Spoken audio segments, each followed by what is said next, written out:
بسم الله الرحمن الرحیم. السلام علیکم و رحمت الله و برکاته. عزیزان، خواستم درباره سال نو یک صحبت کوتاه داشته باشم.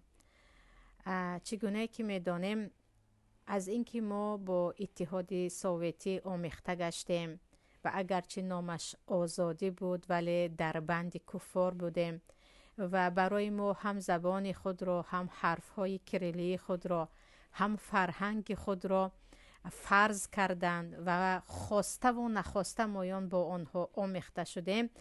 جشن گرفتن سال نو سال هاست که در خانواده مسلمان تاجیک گویا که همچون یک جشن عنعنوی، یک جشن ملی اگر دینی نباشد هم گذرانیده می شود. ولی همچون یک مسلمانی که دین خود را احترام میکند، پایبند اعتقاد خود هست، باید بدانیم که چی رسد به مسلمانی، این عید حتی به مسیحیان، به خریستیان ها یگان رابطه ندارد.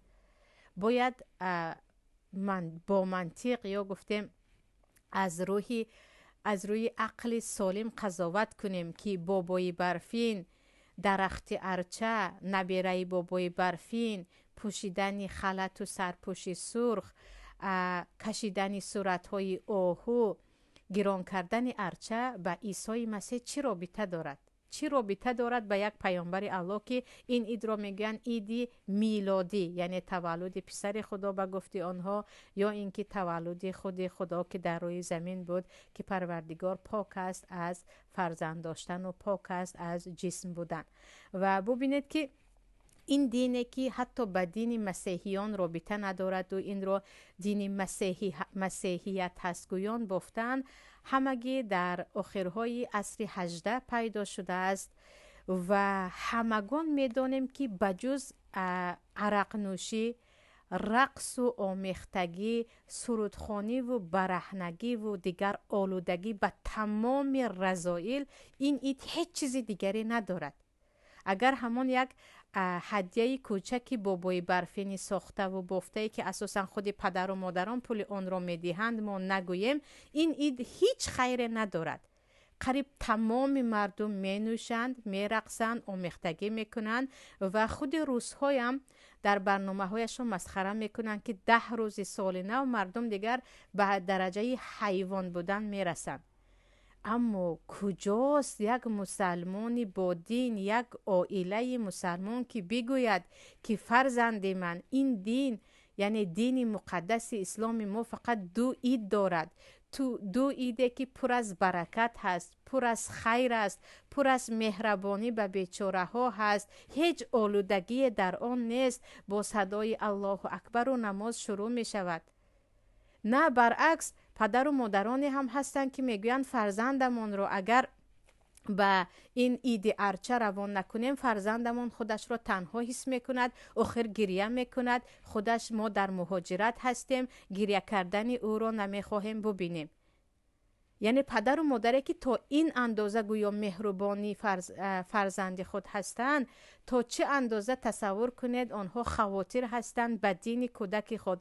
برعکس به جای این که بگویم فرزندم آیا یگان جوره های تو، همسنفان تو، همسایه های غیر مسلمان را دیدی که در عید قربان ما آمده با ما گوسفند ذبح کند، در رمضان ما با ما عید کند، روزه بدارد، با ما نماز جمعه، روز جمعه که روز عید مسلمان هاست، روز جمعه با ما نماز خواند، دیدی که ما به آنها پیوست شویم؟ میگیم نه هیچ مشکل ندارد، خودش را تنها حس نکند، این عید بچه ها هست، مکتب این را میخواهد، معلمه میخواهد، معلمه با ما قهر میشود. گویا که یک معلمه روز فرزند تاجیک رود و در عید ارچه اشتراک کنند، محبتش به عائله روز زیاد شود. سبحان الله، از این که ما خیلی هم از دین خود، هم از شخصیت خود، هم از فرهنگ خود به خاطر راضی کردن یک چند کافران تنازل کردیم یا به پایان فرآمدیم، دیده ایستادیم که روز از روز دارد مردم تاجیک زیر پا می شود. به جای اینکه ما بفخریم که ما آلوده نمیشویم به عرق نوشی آنها، ما آلوده نمیشویم به مثل بود باور کردن، به ارچه و ارزوهای سال نوی و بابای برفینی بافته شده یا نمیدونم چیزی دیگر نه، ما میگیم در نزد ارچه صورت گرفتن رو دوست میدارد، بگذار یک عکس بگیریم. فرزندی من از بابای برفین هدیه گرفتن رو دوست میدارد، برای یک پدرکه یک شعر بخواند. نه، تماما اعتقاد فرزند رو به جای در این ایدها که ببین و عبرت گیر که چقدر اید اینها از اید ما فرق میکند، این آلودگی را ببین و آن پاکیزگی ایدهای قربان و اید رمضان را ببین، نمو میگیم همراه شو. سبحان الله، عجیبش این است که هر چی خیلی گفتم مایان سرخم کردیم و از ارزش های خود تنازل کردیم و با آنها گفتیم مراسم میکنیم یا چهرهمان رو گرم میکنیم، هرچی به عزت تر هستیم، هرچی دارن میگویند تاجیک برآمده رود، تاجیک به ناموس است، تاجیک دیگر و دیگر است. یعنی شما میدونید که روزها امروزها در آن روزکای افشین و نمیدونم چیزهای دیگرشون درباره تاجیک ها چی ها میگویند. یعنی تا چی اندازه مایان خودمون رو این گونه بی‌قدر میکنیم. و عجیبش این است که الله در قرآن میگوید این عدت شهور عند الله 12 شهر منها 4 حرم. بدانید که ماه‌ها در نزد الله 12 ماه هست، 4 ماه آن ماه‌های حرام هستند، یعنی احترام خاص خود را داشته هستند. شما این ماه‌ها رو بشناسید. تقریبا عائله مسلمان تاجیک را شما نمیابید که به فرزندش بگوید که سال شماری مسلمان ها از ماه محرم شروع می شود و با ماه ذوالحجه تمام می شود. در داخل این ماه ذوالحجه داریم، ذوالقعده داریم، ماه محرم داریم، ماه رجب داریم که عبادت ها جایگاه خودش را دارد. یعنی ماه های اسلامی رو مادر و پدری که به فرزند خود شناس میکنن که اکثریت خود هم به خبر هستند تقریبا نمیبینید. اما انا امروز 3 دکبر هست، ساعت 12 شود شیرینی میخوریم، ساعت 12 شود به خانه خویش و تبار میرویم، نمیدونم چیزهای دیگر میکفانیم و صدا میبراریم. تقریبا در عائله هایی که حجاب به سر دارند و شوهرهای نمازخوان دیده می شود که این را یعنی از کسی این پنهان نیست. اما چه خیلی گفتم این یک بی‌حرمتی هست نسبت دین خودتان.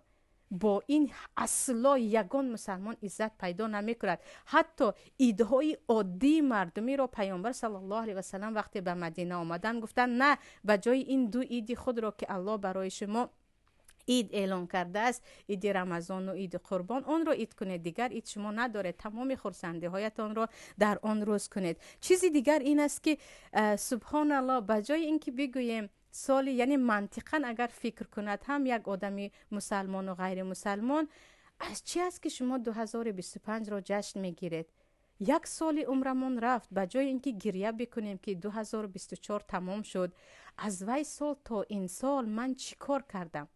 من چی کار کردم برای خودم، برای عائله‌ام، برای پروردگارم، همچون یک انسانی که در این دنیا راهگذر است من چی کار کردم؟ این سالم با کدام دست آوردها من این سال را تمام کردم؟ نه ما خرسند هستیم که انا این سالش هم رفت، 1 سال دیگر از عمر به ارزش ما تمام شد. یعنی منطقا هم از اینکه آمد سال نو و سال دیگر تمام شد، به جای اینقدر جشن گرفتن انسان باید بگیرد که 1 سال دیگری من رفت، من باز همان احمد پورینه هستم و کار از دست من برای نه پیشرفت خودم و نه پیشرفتی جامعه‌ام چیزی از من نآمد. و از طرف دیگر عزیزان، دسترخوان ها یا گفتیم پیش از دسترخوان ها، این عید تاجران است گوید می شود. یعنی کسی که در همین عید سال نو برد می کند، تاجرانی که تقریبا در تمام دنیا شاید نرخ‌ها رو به آسمان میبرارند، از نرخ‌های شیرینی تا نرخ میوه‌جات و تا نرخ گوشت و دیگر که مردم در این روزها جشن میگیرند. ما تا میتوانیم سودایمان رو کنیم. در این عید کسی که برد میکند همون تاجران است. اما هر یک مسلمانی که آلوده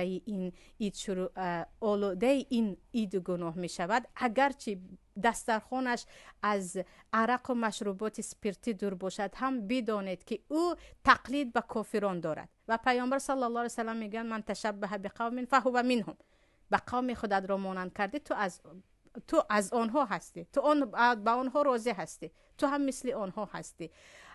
اما نسبت دسترخوان رو گفتم، نسبت چیزهای دیگری که تاجران اساسا برد میکنند و آنهایی که جشن میگیرند غرق گناه میشوند، بیاید به خاطر آریم که ما به خاطر چی قدر جشن میگیریم. یک دویم، اساسا آنهایی که از پی جشن هستند، یعنی همیشه دوست میدارن یک تشکیلی باشد، یک جشن باشد، میبینید که همیشه مردمی از درون زیق هستند. قلب‌های ناآرام و خاطرهای پریشانشان همیشه نفس آنها میخواهد که یک جشن باشد که آن ناآرامی خود را دور کنند یا گفتیم قلبشان را آرام کنند. ولی عزیزان، با این جشنها، علل خصوص جشنهای کافران و با این تقلید کاری به غیر مسلمان، اصلا قلبها آرام نمی شود. چی می شد؟ همون دسترخوانهای سال نویه که پر از گناه است، هیچ خیر ندارد، هیچ برکت ندارد. آنها رو به یک قمبغل که تقریبا همه ما در تاجیکستان که همه میدونید 90% گویم هم خطا نمیکنیم، مردم شرایط پست دارن، به یک خیش و تبار محتاج خود آن خرج و خراجات این سال نوی پر از گناه را به او سپاریم، به او بدهیم، دل یتیم را برداریم و در این زمستان سرد و خنک که بعضی ها حتی هیزم ندارن و میدونید مردم سوید ندارن، اگرچه کمترین باشد هم کمک خود را به یک بیچاره بکنیم. یقین بدانید بعد از کمک هایی که به خاطر الله کردید، آرامش به قلب شما می آید، یک شادی و سرور به قلب شما می آید که با 1001 جشن گرفتن نه سال نو و نه نوروز دیگر آن سرور را به قلب خود آورده نمی توانید. یعنی دلهای شما باز می شود به آرامی و به سرور و به 1001 دعاهای خیری که آن نفره که شما برایش هدیه کردید. اما از اینکه به خاطر یک شب که یعنی شب 30 یا 31 است، با همین اینقدر آلوده گناه شدن، چه خیلی گفتم، اینقدر از عزت دین و از عزت خود پایان فرآمدن و تنازل کردن که یک پدر و مادر امروز چی در اروپا باشد چی در روسیه، حتی در داخل کشور خودمان نمیتواند بگوید که فرزندم این عید ما نیست. چرا یک کودک غیر مسلمان عید تو را جشن نمیگیرد، تو باید عید او را جشن بگیری؟ نه، ما نیستیم، ما همراه نیستیم، شریک نمیشوی. روز عادی هست. برعکس، سال تمام شد، ما برای سال آینده چه نقشه داریم، کنی چی کار کردیم چی کار نکردیم، یک دیگر رو محاسبه کنیم، گوییم نمایان شریک میشویم که فرزندم دلش شکسته میشود، خودم را تنها میدانم، من میروم همراه اینها شوم، شاید که اینها ما رو قبول کنن، نمیدانم چی نیت دیگر داریم. اما از جهت دیگر درباره فرزندان عزیزان، می توانیم به فرزندان از عیدهای خود بگوییم، یعنی از عید قربان و از عید رمضان که دیگر رمضان نزدیک است، و برعکس خیلی گفتم به فرزندی خود از تاریخ این دین و از آلوده شدن کفار در عیدهایشان به گناه ها صحبت کنیم، یک درس باشد برایشان. اما چرا ما این فرصت ها رو همچون درس استفاده نمی کنیم و آلوده می شویم به گناه و به چیزهای دیگر؟ و اینجا خواهران و برادران زیادی هم هستن میگن خیر چی شده است، یک خرسندی کردیم. خیلی چیز می شود عزیزان، در عید کافران شریک شدن خیلی چیز می شود. اگر گفتید من با دین رابطه ندارم که حکم شما معلوم است، اما آنهایی که میگید الحمدلله مسلمانم، من مسلمان زاده ام، بعدن تاجیک هستم، من مسلمانم، بدانید که در نزد تمام علما مقدس دانستن عید یک کافر این است که او را به عیدش تبریک گویی و باز اشتراک کردن در آن دیگر این مصیبت است و کفر است. که تو قبول داری که آره تو در این روز خدایت تولد شد، مبارکت باد. نعوذ بالله، پناه به الله که پروردگار ما را تا این اندازه شرمنده کند که کافران را به زادروز خدایشان تبریک گوییم. اگر گفتیم به مسیحیت رابطه ندارد، پس به عرق خوری و به 1001 گناه و 1001 شرمندگی هایی که میکنند. چیزی دیگر عزیزان میدونیم که در تاجیکستان هم قدقدیرا ارچه است و در ازبکستان و قزاقستان، یعنی روسیه کار خودش را کرده است یا گفتیم زیر دستشوی کار خودش رو کرده است. اما عجیبش این است که آنهایی که میگویند روی مال تو از فرهنگ تاجیکی نیست، عربی دانی تو از فرهنگ نیست. اصلا کتاب قرآن رو با عربی نه، با همون فرهنگ تاجیکی خودت بخوان. امروزه لباس هایی که شما میپوشید اینها اصلا عربی هن. سال نو است که هست، چرا درباره سال نو صدا بلند نمیکنید؟ آنهایی که از پی فرهنگ هستید. آیا اجدادان ما تا 200 سال پیش، 200 سال رو هم بمانیم، تا همین 150 سال پیش ارچه داشتن، بابای برفی داشتن، نبیره بابای برفی داشتن، اطراف ارچه میگشتن. اینها رو کافران میکردند و بابای بیبی من چیزها از خیالشان هم نگذشته بود. چرا از این فرهنگ بیگانه نمیگوید؟ نه، هر چیزی که به ما معقول است اون از فرهنگ ما هست. هر چیزی که وجدانی ببخشید چیرکین ما اون رو قبول ندارد، هر چیزی که از پاکیزگی است و از اسلام است، میگویم اون از آن عرب هاست. این بود یک صحبت من.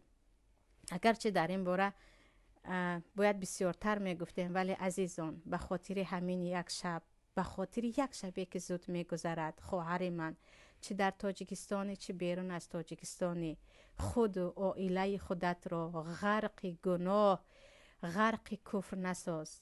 احترامت را بدان، احترام دینت را بدان، عزتی که الله به تو داده است، عزتی که تو همچون یک مسلمان داری. یگان آن کافری که اطراف ارچه می رقصد و می نوشد ندارد. آنها و تو در نزد پروردگار چقدر فرق داری؟ چرا خود را به آنها برابر میکنی؟ چرا ای مسلمان خودت را به کافران مانند میکنی و اینقدر به عزتی میکنی و در عیدهای آنها تو هم جشن میگیری، در حالی که هر چی کنی هم آنها تو را از خود پایانتر میدونن؟ نه، تو باید سرت را بالا کنی. تو باید بگویی که من مسلمانم، من تاجیک هستم، من عزت دارم، من عرق نوشی و به این بت‌های مثل بت‌ها ارچه و نمیدونم بابای برفین اینها اعتقاد ندارم. این بود صحبت امروزه من با شما. پروردگار سال آینده را برایتان پر از برکت، پر از تقوا، پر از عزت گرداند. همیشه سر شما بالا باشد. سلام علیکم و رحمت الله و برکاته.